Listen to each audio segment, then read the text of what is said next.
Hey guys, Cheyanne here, and welcome back to Blood Fusion Afterstory: The Final Battle. So now we're on Chapter 8, and last time, James's father, aka DJ, aka Carbo's husband, died from the mysterious man and woman. And they had to interrogate, Leanne Tai about where her mother and the rest of her pack of Rugumas are. So now they found out where she is, and now they're searching for her. So now, we're on the next chapter. Chapter 8, The Finding of the Pack of Rugumas. The next day, I got a call from the scouts, searching of the base. "Hello?" I said. "We found them." "You found them. Good job, soldier. Time to head home," I ordered. Then I went to the Wolf Squad base, and Oakley said, "Hey, we're ready, James. Just say the word." I nodded. "Let's get 'em," I barked. I told some of the soldiers to back us up, so Darrell nodded, and they said to some of his elite soldiers and military to follow us. They went into their jeeps, and I went to my mother's old military motorbike, but before I could do that, I told everyone to put their gear on and my morphing suit armor on. The transporter yelled, "Morphing suit silver, gold alpha, activate." Then my body became a silhouette. I became a black silhouette with all black and started piece by piece. My suit formed out of it. The color of my wolf on the sides and my color silver on top and gold on bottom. And now it was time to head out, find the Rugumas, and fight back, and get our might, and stop evil from Earth. I got my mother's old bike and rode off the rest of my squad. Soldiers followed me. Some soldiers were guarding my bike with their bikes, and they were making sure I wasn't going to be ambushed. I looked at the coordinates, and sure enough, we were heading to the right direction. I stopped and got off my bike and walked into the woods, and the rest did the same. "Stay here and guard our stuff," I ordered two soldiers. They nodded. The rest of us spread out and to find cover. My crew and I walked in the coordinates in the last scouting mission. Then I saw some Arugama guarding, pacing around, making sure no intruders came to the base. I radioed Private Vincent said, "Take him down."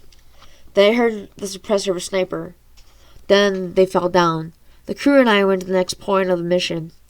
I slowly walked to the door and opened it with my conscious mind, thinking about the safety of my crew and their lives.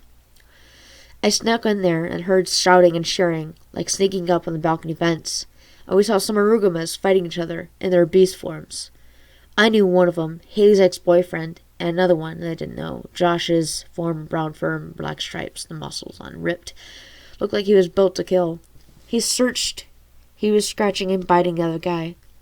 His fur was red and top and tan on the stomach, with his scars and fresh scratches marks, and his teeth were sharp like sabers. Claws shaped for scythes. Then they were fighting. I saw Leanne Tai's mother on the throne made of bones and skulls of my fellow soldiers, and dog tags around her necks. She had a black hair and blue eyes, and her muscles with her body. She smirked and smiling, showing her teeth. Her teeth were crooked and yellow as it could be. "God, that's her," I whispered to my crew. Then I heard her say, "Akatar!" In a royal language, that means stop. "I smell intruders," she said. She growling tone. The Urugama stopped and looked around. Then a big buff Urugama sniffed us out and tried to tear up the fence. We quickly got out of the wolf forms and started to attack, and then the rest of the squad came in with guns blazing and killed a couple of them, those squad bombers. Came out of gas my mother and Haley made to kill Commander Stefan before we used the syringe version of the injection. But anyway, some of the Urugamas melted the liquid and died, including Josh. But Lyra Scarlet Russo escaped before she got hit. Didn't realize there were some people waiting for her outside. Some men of my men grabbed her and restrained her and held her down. "Let go of me now so I can kill you and rip you to shreds," she screeched. I walked out a lair and knelt down to her. We'll look at the bear in a trap. With her precious daughter, too," I said. "Mother?" Leanne Tai screamed. "Leanne! No, don't hurt her, please. And don't hurt me either," Lyra screamed, tears running down her eyes. "I'm sorry, but that's not going to work. I need answers from you," I said with a serious look. "You're talking about those robot kids, right?" "Of course, I'll confess." "They're at the steel mill. If you want to kill them, go ahead. I'll be with my child's father." she said. I'm not going to let that happen. We're going to cure you both from the evil that my Uncle Curse gave you. I took a syringe out of my pocket. I pushed the needle inside her in the plunger. Gah! She grunted. Her bones and muscles popped and cracked while returning to her human form. Her eyes went from reddish blue to blue eyes. I did the same to Leanne Ty. Her body went to human form, reddish blue to green. Thank you, young man, she said, then falling asleep. I stood up and told Oakley, take them back to the lab, make sure they're cured all the way. She nodded and took the rest of them back to the lab. I went to the military base. I hope I wasn't too late. Then right now, I had a feeling I was able to find the ones who killed my father and save Earth and the whole universe. But 13 years later, we still haven't found them. Hopefully we'll find them. There's no turning back, no attack. I think maybe they're laying low. But then, Chapter 9, years later. Dad, do I have to go to the Wolf Squad Academy? I'm not even a wolf, Edmund said. Yes, you are a wolf. I will have to be exact. Plus, your birthday's coming up, and your wolf will, and you awaken. I don't want you to lose control, so you know what happens when because your grandpa and grandma had to help me with your Aunt Amy when it happens. I said, well, I guess you're right, Dad, Edmund said, as he walked away from the crew and me. He called me, and then a call came from my phone. Oakley, what's up? You found a way to control my son's world transformation? Okay, thanks, I said, hung it up. My wife came in. So did she find a way to help our son? She asked. I nodded. Tears rolled down her eyes. Don't worry. It'll help your son. Control his powers. Oh, look at the time. We better get Cato's wedding. We'll not be happy if we don't get there, I said, laughing. They started putting on my suit and tie. My son came in with a suit and his tie on. Ready, Dad? He asked. Yep. Go to the car, son. With your mother. I'll be there, I said. Edmund nodded and walked out of the room, where my wife and I slept. When in the bedroom, the picture of my father and mother was. I stroked my father's face in the photo. Don't worry, Dad. I'll get him, I said before I walked out of the room and out of the house. I got into the car and started up and drove off out of the lot and drove to the church.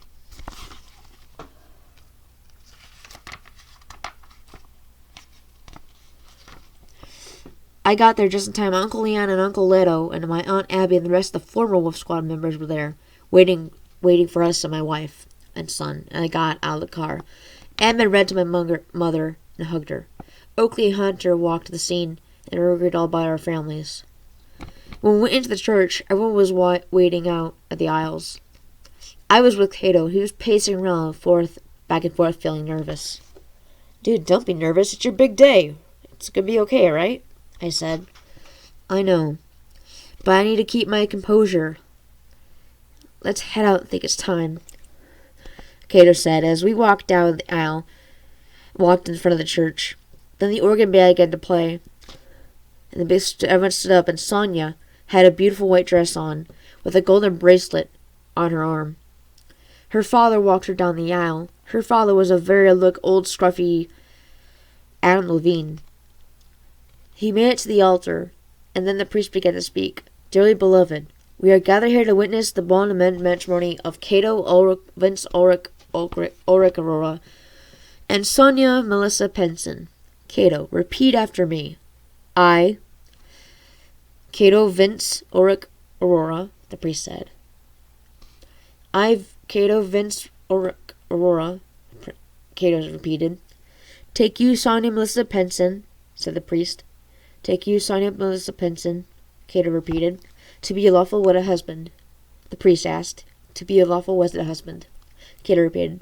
Through sickness to in health, and death to us part, the priest said. Through sickness and in health, and death to us part, Cato repeated. The same happened with Sonia. Then after he repeated, and then, by the power vested in me, I now pronounce you husband and wife. You may kiss the bride. The priest said. Then Cato and Sonia passionately kissed. Everyone clapped and cheered. Uncle Leon and Aunt Abby were crying with joy. We were at the reception. Cato made an announcement. Attention, everyone. I have a very important announcement to make. Sonia and I are going to have a baby She's 4 weeks pregnant, Cato said. My mother and the original squad members cried with joy. Abby ran to her son, hugging him.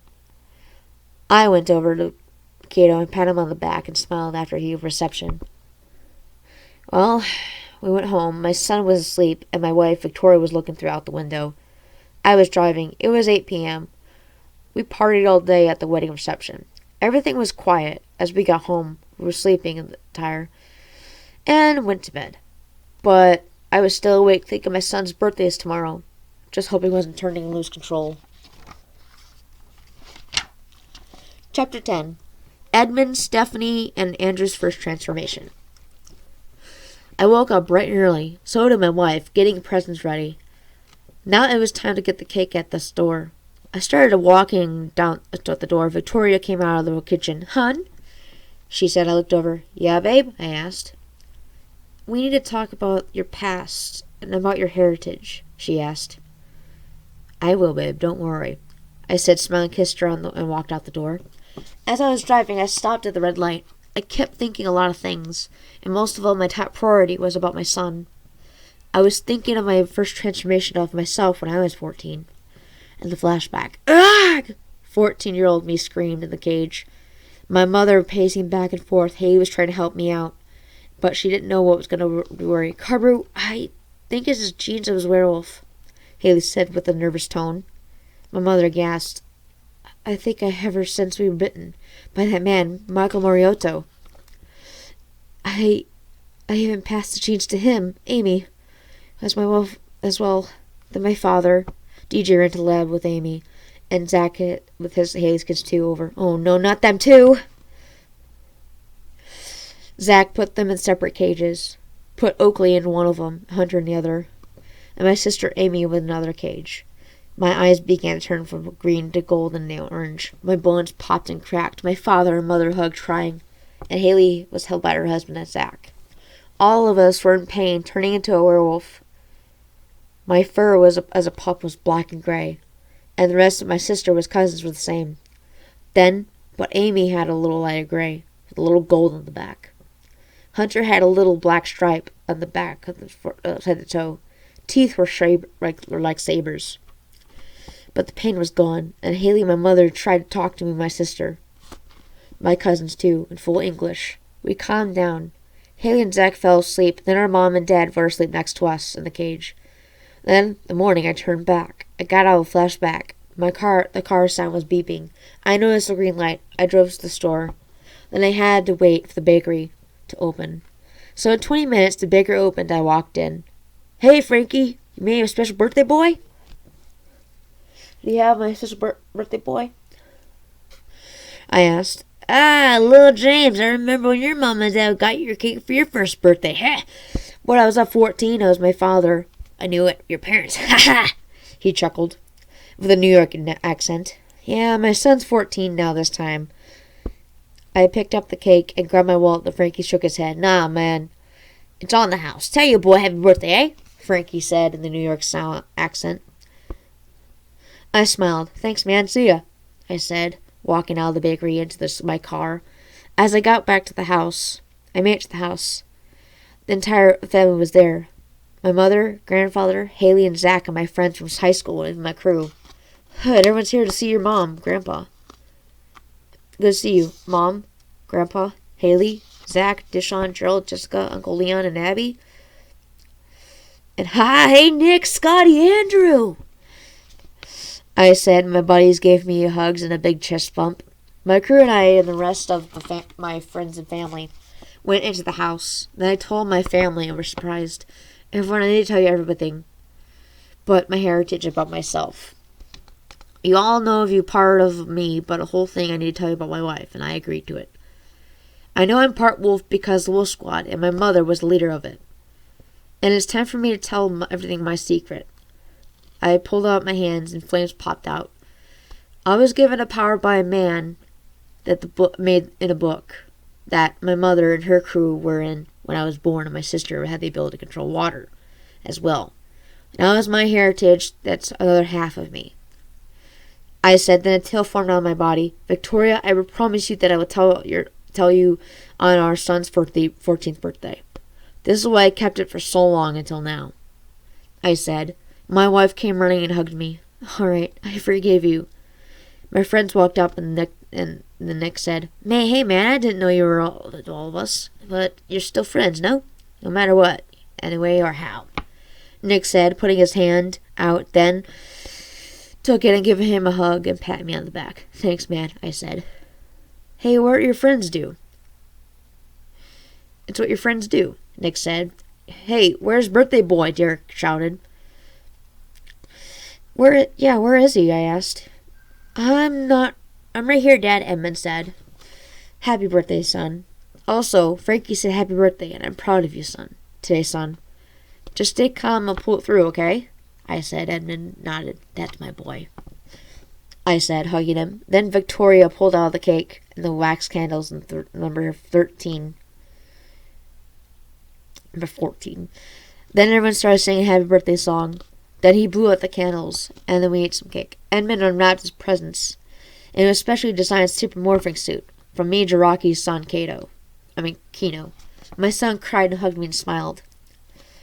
After getting his special present, the next present came his first morphing gear, his morphing chip and everything. And DNA already, and has a ton of presents from people, getting a lot of cake and some other things. Give some adult getting a little buzzed. Everyone went home, a good thing.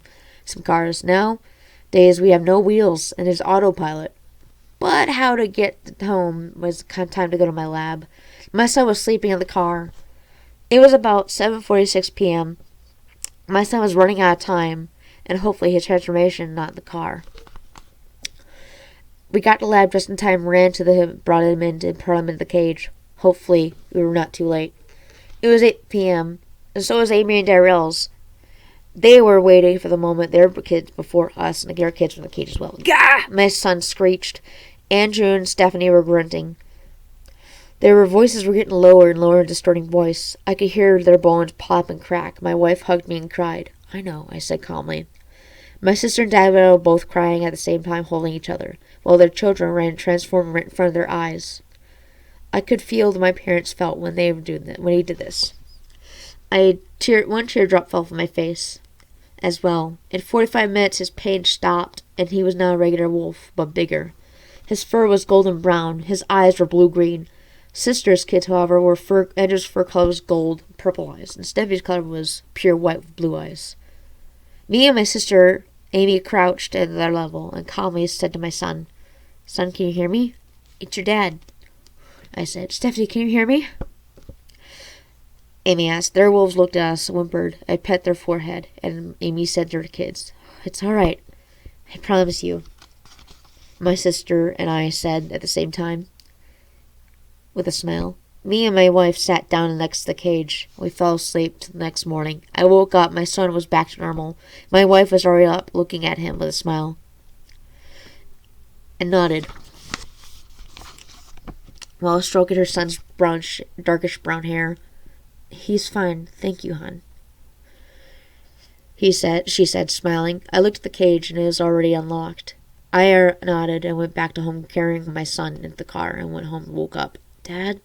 Mom? He said while yawning. You're okay, son. You have it all covered, I said. Hopefully rest easy in his wolf form.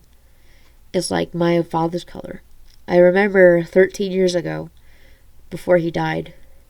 Now I still want to get my revenge. I can put them aside and get through life and try to find a way to keep the world at peace. Chapter 11. The Mind Controller of Clinsdale. I was thinking about Lyra Scarlet Russo, sad about Steel Mill, but she didn't specifically say which one. I told my troops looking for trolls and keep a lookout. But I got some villains to take down with some down villains, and I was slightly biased in bystanders. Some scientists were sitting nearby an old place that was one of the Quentin Squad layers. And there was another group of us terrorizing the whole area. Our next mission was to stop that terrorizing the area. Well, everyone was ready, and these people, so when I got there, Oakley and everyone else were waiting for me by the Hummer H7. I walked up to them, and Oakley said, We're ready, let's go. The area in the group where the people were making out of control. She said, I nodded. Follow my bike, I ordered. They all said, yes, sir. I got on my bike and started and drove off, and my crew followed. As we got there, I saw a couple people laying down on the ground. I stopped my bike and ran to them. They were knocked out, cold. Hey, call a medic, I shouted. Then they woke up with glowing purple eyes. And the guy pushed me off of him and fell to the ground.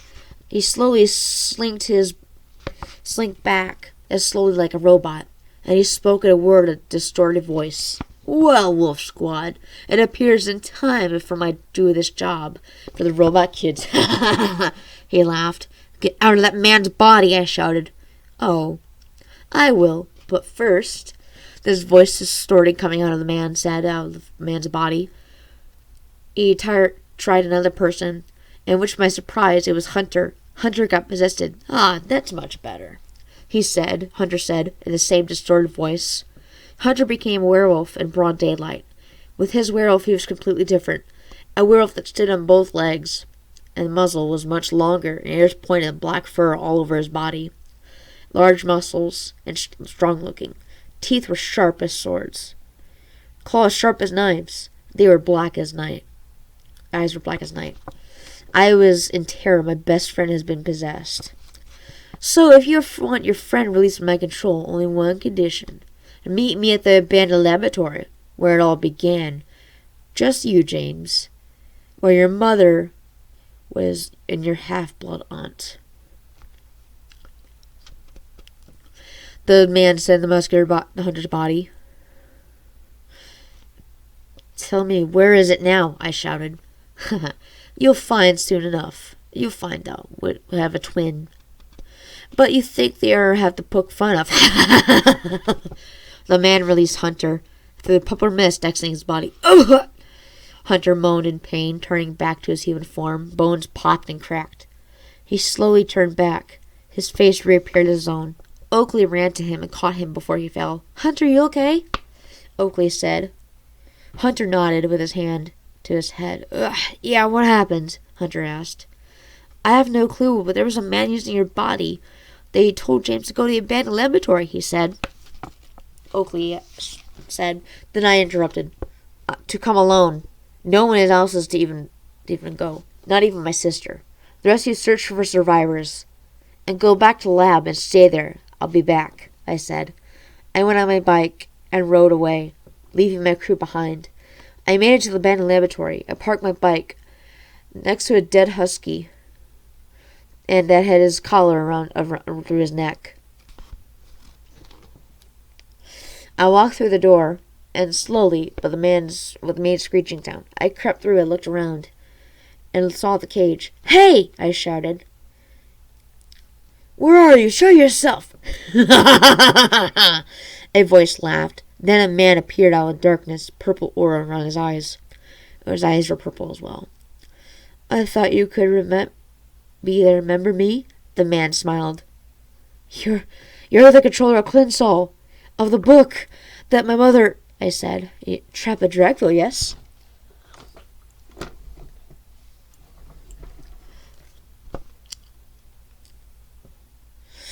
The man said, with a grin.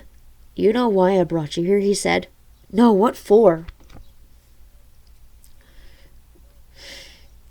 I said, this is where your mother and your aunt got bitten by my predecessor, Michael Moriotto, who is a werewolf, and was released from his purple void prison. The man said with an angry voice tone. And now that your parents took that chance away, I'm going to do the same, but with you. I hope you enjoy your death forever and ever. He said in a distorted voice, then he came floating towards me. Then I used my fire spell and blocked his attack. I pushed him back, using my Orion power my mom taught me when I was little. When she goes Super Orion form, she called it. With a silver loathing blast, I used it on him. His purple spirit body burst into flames. Ah! You'll pay for this! He screamed. No way. I won't let the fire depths of hell. Oh, say hi to Commander Stefan and Mike while you're sitting there, and even Stinky Robert for me. I said and walked away. Out of there, he screamed, I know where your kids are. The outlet Steel Mill, Newark, New Jersey. Ah! He screamed. I walked out of the further end, a light ball in my hand. I threw the ball of fire into him. In the middle of the lab, it burst the whole place and caught everything on fire. Thank you, I said. I got into my bike and drove off. I know where I can find them. Well, that was interesting, eh? So now it's chapter 12 going on to that more. I hope you guys enjoyed this episode today. Let me know in the comments and make sure you subscribe and hit that notification bell to learn more about this series. So, hope to see you later and peace out. Love you guys. Mwah. Peace out.